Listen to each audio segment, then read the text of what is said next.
Presidents of the United States and Brazil hold talks, emphasizing the victory of democracy. U.S. President Joe Biden and his Brazilian counterpart Luiz Inácio Lula da Silva meet in Washington, D.C. on February 10. During a meeting at the White House on February 10, U.S. President Joe Biden and his Brazilian counterpart Luiz Inácio Lula da Silva emphasized the successful prevention of attacks on democracy by the two largest countries in the Americas. When he hosts world leaders, President Joe Biden often talks about trade policy, national security, or old election stories.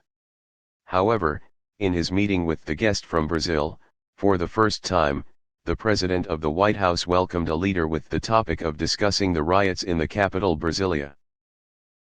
The meeting between the U.S. and Brazilian heads of state at the White House comes less than a month after a crowd of supporters of former President Jair Bolsonaro stormed government buildings in Brazil. On the surface, the mob raids of Congress, the Supreme Court and the presidential offices look like riots inspired by the attack on the U.S. Capitol 2 years ago. Sitting with Mr. Lula in the Oval Office, the president of the host country emphasized, "The strong democracy of both our countries has been tested recently, tested very much, and our institutions is in danger." However, democracy prevailed.